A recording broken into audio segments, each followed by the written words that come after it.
Live and on demand from the WNY News Now studios in downtown Jamestown. This is WNY News Now. And thanks for joining us for WNY News Now on this Thursday. I'm Justin Gould. And I'm Rory Polero, in for Matt Hummel. Happening now, a county man accused of arson will remain behind bars, and we explain why he could have been released to probation with a live report next. Plus, the New York State Senator Chuck Schumer is speaking out about Friendly's mass closure in the area. But first, let's get a check of our forecast. Chief Forecaster Dakota Hunter is live for us. Hey, Dakota.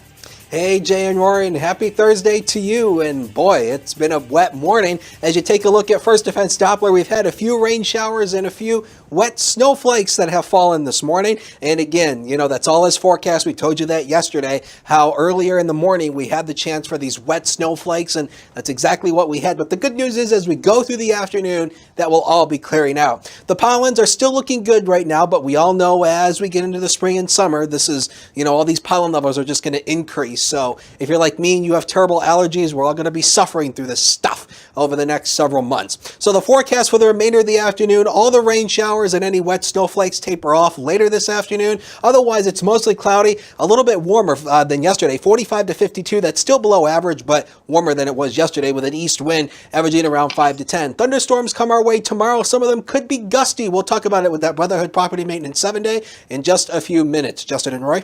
All right, Dakota, looking forward to it. Thank you. Our top story, some late-breaking news. A motion to release the man accused of setting multiple fires in both Jamestown and Falconer in 2017 was denied by Chautauqua County Court Judge David Foley Thursday. Public Defender Ned Barone originally petitioned that the court would release 21-year-old Jonathan Young into the custody of county probation.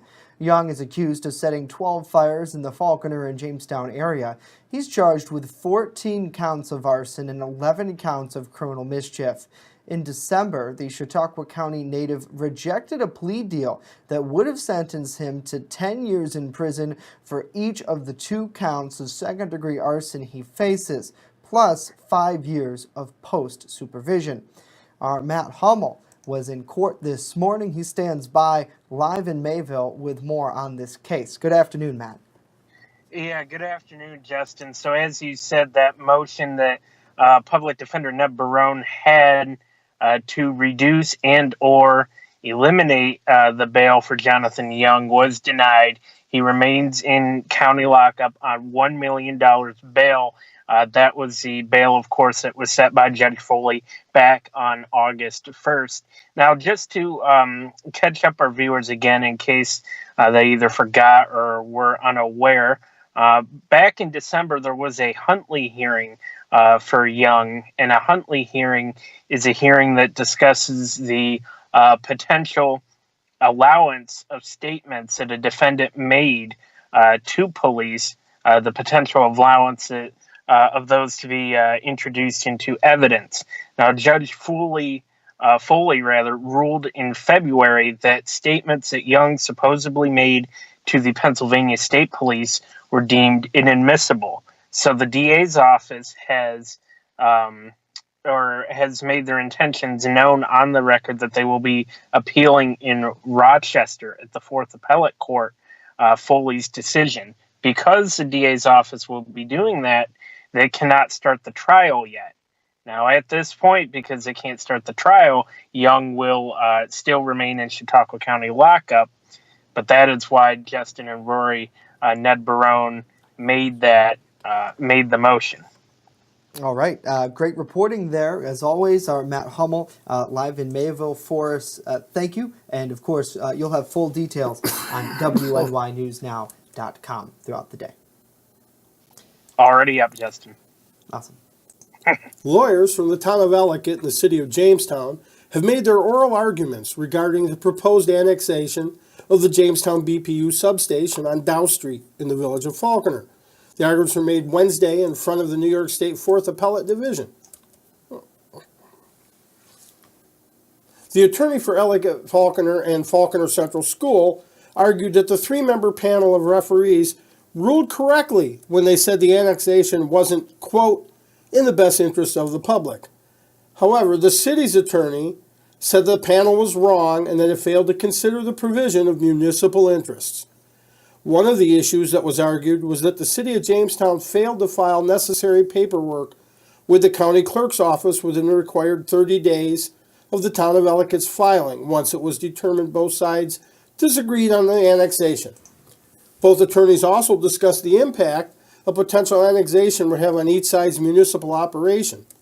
Jamestown's attorney said the city of Jamestown needs the annexation approved due to its economic situation. According to the 4th Department of Development Appellate Division website, decisions on cases heard April 1 through April 11 are scheduled to be released April 26 or May 3rd. However, it's possible a decision won't be released at that point. We'll continue to follow the case for updates. And state DEC conservation officers have charged an unidentified man with having more than the legal limit of black crappies while fishing on Chautauqua Lake. DEC officers said they received a tip of someone with more than the daily limit of 25 fish. The accused claimed some of the fish has been caught the day before the March 29th incident. The fisherman allegedly had 65 fish, while the limit is 25 per day. Officers said he still had 15 fish above the legal limit. The person was cited for the violation and for fishing without a license. The fish were seized and, though still alive, were returned to the cold waters of Chautauqua Lake. The fisherman is scheduled to be in court at a later date to answer the charges. And U.S. Senator Chuck Schumer says Friendly's showed no mercy when it came to their employees Monday morning, as many showed up to work and were told to close the restaurant without notice. Schumer, in a teleconference with reporters Wednesday afternoon, said he believes Friendly's may have broken parts of the Worker Adjustment and Retraining Notification Act. Senator Schumer called for an investigation by the Secretary of Labor, Alexander Acosta. Workers across upstate arrived to work and were told to close the store for good. No warning, no notice. That is inhumane, it is cruel, and it shows that some of these corporations just don't care about their workers. Anyone could be in that situation, and it is not fair at all. The entire premise that it would be unfair is why there are federal laws and state laws on the books called the WARN Acts, which force corporations like Friendly's to warn employees of imminent layoffs and to give them some notice. Why? So they can look for another job, so they can prepare for their family.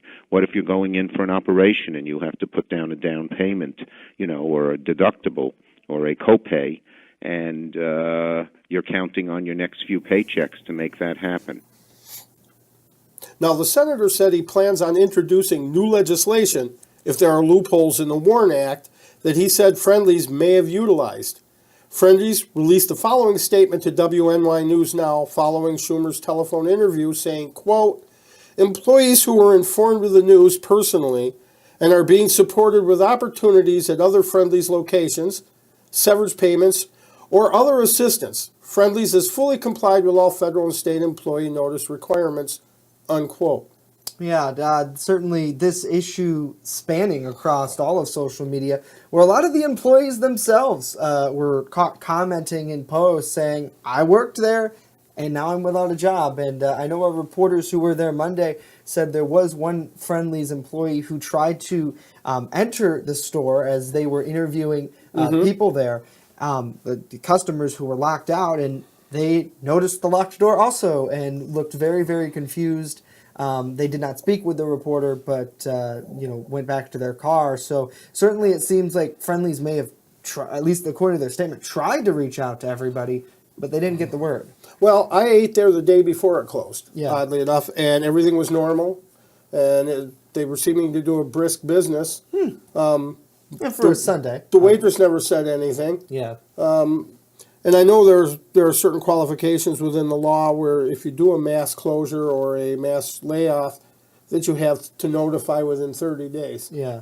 Now, they were not a unionized place, so Right. There was no one to directly fight that, and I don't know how many of the employees knew that. Right, and we'll certainly see what Schumer, what pressure he may bring, if any. And he held that special telephone conference. That was his first telephone conference with WNY News Now that we were able to attend and were notified of this year. So certainly huge issue for his office. He's it reaches all across the state. Yeah, I mean the closest one to us now is Olean. Right.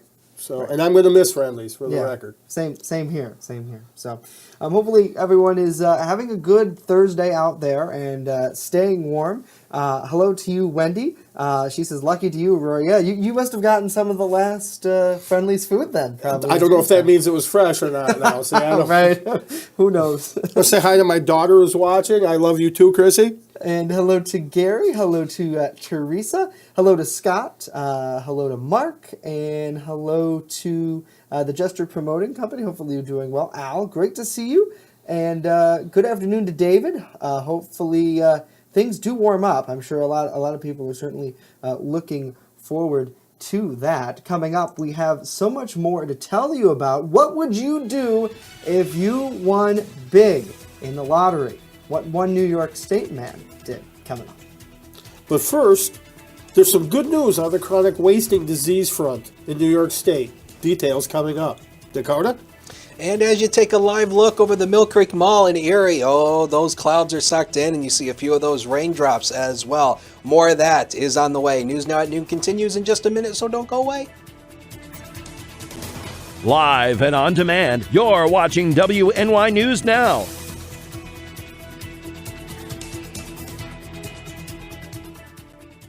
When I'm streaming and I'm talking to my community, we have that literally split-second interaction. If somebody says hello, I say hello right back immediately, and it kind of creates that connection. Because like my subscribers and my followers, we pretty much go by Re-Ups Army. All the hate and everything that goes around, that's kind of like our mission statement. Is just be positive and enjoy each other's time. It's more or less just trying to use the internet in a positive way. Like we all from around the world get to connect on the same level, which is, we all love video games. Mixer.com/Re-Up. I'm live every single day, 8 p.m. You're watching WNY News Now, your source for breaking news. EagleZip.com is your local one-stop shop for all of your home and business computer needs. Located on Fluvan Avenue Extension, just outside of Jamestown, EagleZip.com sells and services all brands of desktops and laptops, as well as servers and network equipment for your business. All new computer sales include transferring your data from your old computer plus a 2-year warranty. Call EagleZip.com today. Stop by EagleZip.com today and let us make computers easy for you. And happening now, after testing almost 2,500 deer this deer season, state DEC officials say they found no evidence of chronic wasting disease, known as CWD, in any of the deer they tested. CWD has been found in 26 states, and while none has been found in New York since 2005, officials caution the disease remains a threat to the state deer herd. CWD is always fatal, and there's no known treatment or vaccine. CWD is a highly contagious disease impacting deer, elk, moose, and reindeer. In 2005, CWD was found in deer samples in Oneida County, but none has been found in New York State since then. And St. Bonaventure University is set to become a smoke-free campus as of July 1st. University President Dr. Dennis D. Perro said the decision was based on the recommendation by student government and a student survey. Now, the ban includes all smokable products, including cigarettes, cigars, e-cigarettes, and vaping. Now, more than 70% of the student body supports the decision. That's according to that campus-wide survey. And we all know that living near a major highway means you're exposed to lots of air pollution. But now a new study has found a link between living too close to roadways and childhood development. In today's Health Minute, Steve Naines has a closer look at the findings. A link between highway exhaust and a child's communication skills? A new report found children who live near a busy roadway are twice as likely to have developmental delays. That's according to a new study in the journal Environmental Research. Kids who live near major highways scored lower on tests of communication skills than those who live farther away. The study looked at more than 5,000 children. Researchers compared their proximity to major highways and estimated each child's exposure to ozone and other pollutants produced by vehicle traffic. Then, scientists tested their motor skills, communication, social functioning, and problem-solving abilities. About 23% of the children failed some of the developmental tests.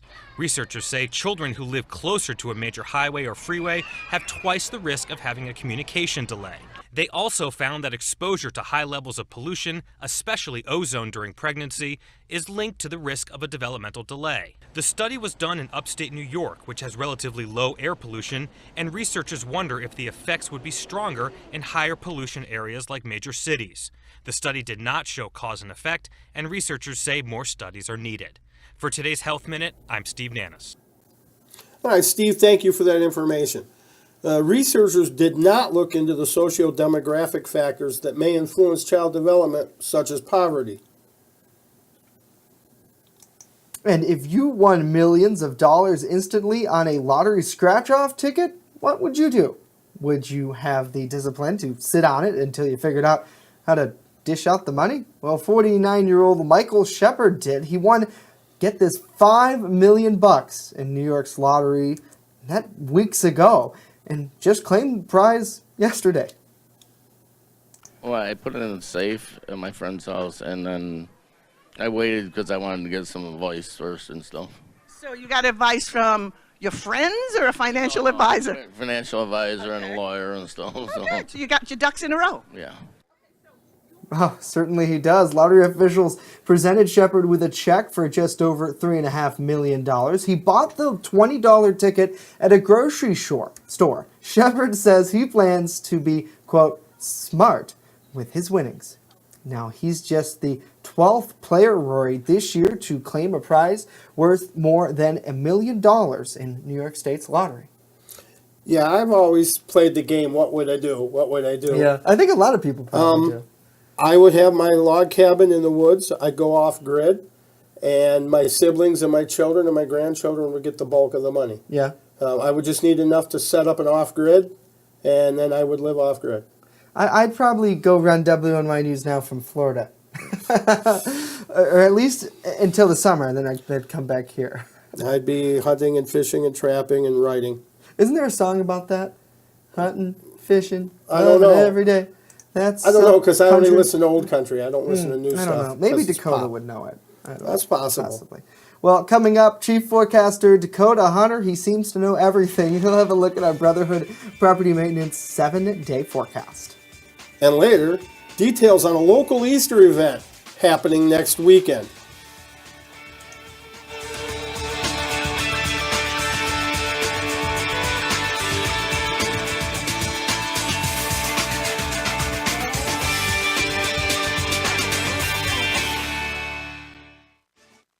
Turn to Brotherhood Property Maintenance for all your lawn care and landscaping needs, no matter the season. Brotherhood Property Maintenance does it all, from professional plowing during the winter months to expert landscaping all summer long. Count on Brotherhood Property Maintenance for mowing, landscaping, tree work, spring and fall cleanup, plus snow removal. Serving both commercial and residential lots, check out Jamestown's fastest growing landscaping crew on Facebook or call us right now to book an appointment.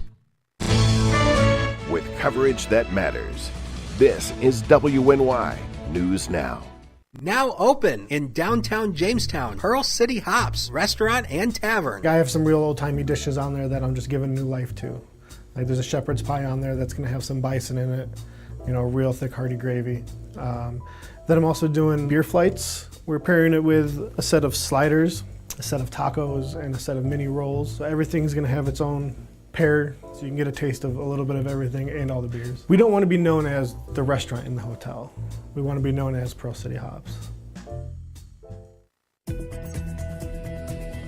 First Defense Weather, the Southern Tier's only live and local weather source. Now, here's Chief Forecaster Dakota Hunter. Yeah, if I win the Mega Millions, you'll never see me again. Spring has an identity crisis, speaking of which. Take a look at these high temperatures over the last 7 days. We were in the 40s on Thursday and Friday, shot back into the 60s for the weekend into early next week, and look at the high yesterday, 39 degrees. Ouch! Man, spring is just kind of all over. So again, we were, these were the highs yesterday. 39 was the high, over 32 was the low this morning. Look at these records. 72 degrees today was the official high this day back in 1978. And can you imagine waking up on this day at 7 degrees? Can you imagine that? Well, that did happen back in 1974. News now, Cam. Again, a lot of clouds in the sky. There is a little bit of light drizzle falling out there. The current temperature at the airport is 35 with an east wind of 9, and there's the wind chill down to 28 degrees. So that's what it feels like when you step outside. We'll show you that rain here on First Defense Doppler. It's mainly impacting the southern tier as of this moment right now. You can see a lot of the lighter rain starting to push in. And again, this is going to continue early this afternoon, and then as we go throughout the later afternoon, it'll all clear out of here, leading to some mostly cloudy skies. You can see the northeast relatively quiet, minus that. But if you peek back here, this is that bombogenesis thing that you've heard a lot about. This bomb cyclone, this blizzard that is out here. That spin you see right there, that's the area of low pressure right there. You can always notice where it is based on the spinning action in the atmosphere. There's thunder snow up here. I mean, it's just a disaster going on up here. It's a mess. But the good news is this is not going to be that bad. It is associated with that warm front that's going to come on through tomorrow, or should I say today. So this is the severe weather outlook for tomorrow issued by the Storm Prediction Center. They do have a less than average marginal risk issued down to our south, but you can see how close this is. It does not include Western New York, but it does include Warren, PA. You can see as we zoom it right in, you can see it clips a lot of Warren, PA. Now, just because we're not under an organized risk for severe weather doesn't mean we can't get a severe storm or two tomorrow afternoon. That is a possibility, but we're not expecting an organized risk. It's mainly going to be an isolated risk if we get anything tomorrow. So we'll show you a future scan here. This is one of the super high-res computer models we have. You can see that rain will all exit its way out to the east of the afternoon. Dry tonight. Tomorrow starts mainly dry, maybe a few scattered showers. It's not until the afternoon hours when we start getting into this that is associated with that front that is going to produce the chance for some thunderstorm activity, mainly across the southern tier. When you get into these reds and yellows, that basically indicates the heavier amounts of rainfall, and this is where the thunderstorm activity could be. And again, with gusty winds tomorrow, that could elevate some of these thunderstorms to strong to severe levels. You can see it hightails out of here. So probably the main time frame tomorrow is mainly going to be 3 to 5 o'clock tomorrow afternoon for some of the thunderstorm activity. And then as we go throughout the night Friday, it all clears out of here to the east. So that's the activity there. So today, if you want to get out and do something outside, not bad. Temperatures at least will warm up at least into at least 50 or 51 through the afternoon. And tomorrow we have the Rebels game. The first playoff game will be in the 60s, scattered showers and storms, but it will be a little bit breezy, but we've had worse. I think we'll take it. Next 7 days coming up right now, powered by Brotherhood Property Maintenance. And 63 Saturday, we continue that string of 60s. That's the pick day if you want to get out and do something there. And then Monday, temperatures 50 in the morning. We fall through the 40s. We'll probably end the day around 40 degrees on Monday. And then we make another run at 60 next Wednesday. Sports is next. Don't go away.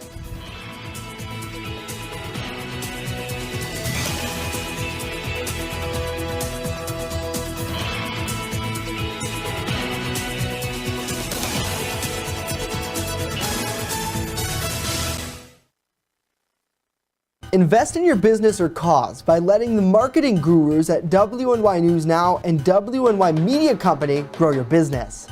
Purchase an ad much like the one you are watching now on WNY News Now's daily show, News Now at Noon, WNYNewsNow.com, or our brand new mobile app. And then get feedback from our marketing experts and fans alike. And finally, watch your business grow. As an added bonus, Community Partners messages will run not only on our scheduled programming, but on weather alerts and breaking news as well. Plus, messages are shared on WNY Sports Now programming. Anything from a live local basketball game to the Phone Zone Sports Desk. Become part of our family today. And contact us right now.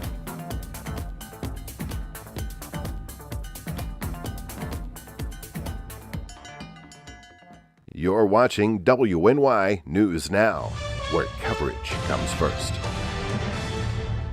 WNY Sports Now is powered by Phone Zone of Jamestown. With the largest inventory around, we buy and sell our own merchandise at a price that can't be beat. Have a broken screen? We'll fix it. Learn more at phonezoneshop.com.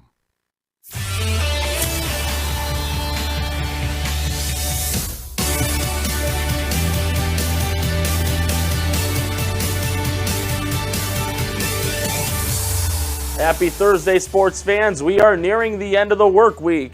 Welcome back to WNY News Now. I'm Norm Rodriguez with a look at sports.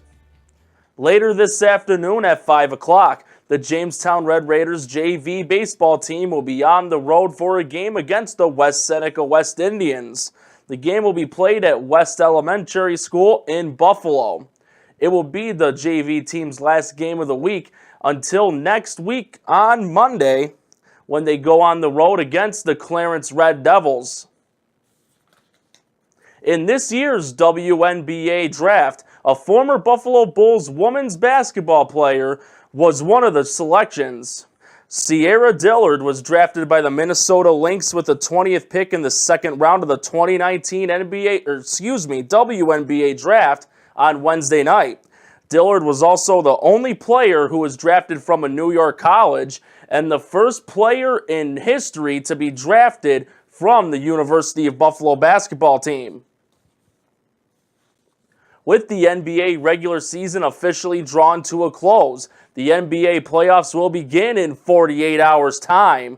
One first-round series to keep an eye on will be the Brooklyn Nets, who are in the playoffs for the first time in 3 years, as they will battle the Philadelphia 76ers.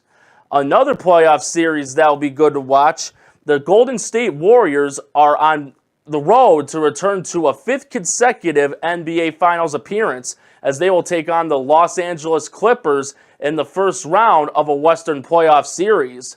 Golden State is also looking to win their third consecutive NBA Finals ring. That's it for sports today. Justin and Rory, back to you. Thank you, Norm. Excellent job, as always. The City of Jamestown's Park Recreation and Conservation Department has announced Thursday that they will hold their 72nd annual Easter egg hunt at Allen Park Easter weekend. The event, which is free for the public, will be held in the upper level of Allen Park Saturday, April 20th at 10:30 a.m.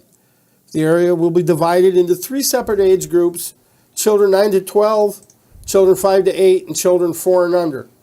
More than 3,000 eggs filled with candy will be hidden in the hunt area. In addition, 33 toy prize eggs and 2 gold and 2 silver eggs will be hidden. Now, the 2 gold egg prizes will be bicycles that were donated by the Chautauqua Region Community Foundation.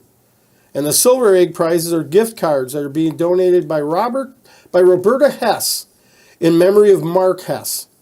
The Children Advocacy Program is donating 3 stuffed animals to be given away as prizes as well. And the Easter Bunny himself will arrive by fire truck to knock off the event.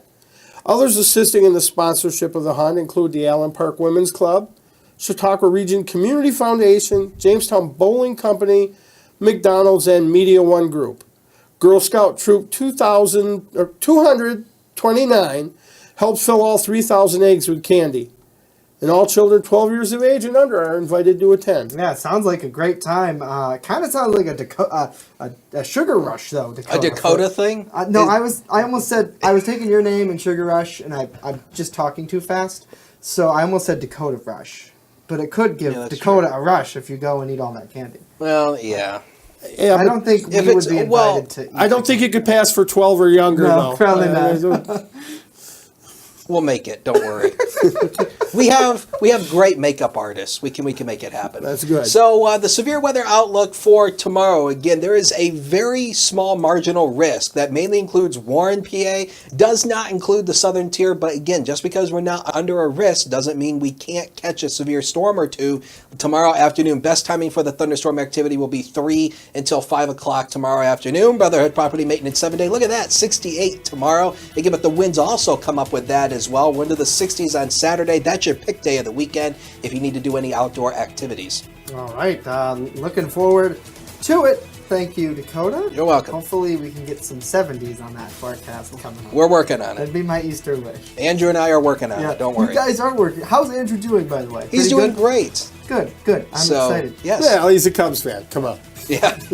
I got an email over the weekend that our tech people finally set up his account, so hopefully we'll see some articles from him. Yes. Speaking of those articles, We're going to work on that. You can check them out 24/7 on WNY News Now and on our brand new mobile app if you have not downloaded it already. We leave you with a live look over Chautauqua.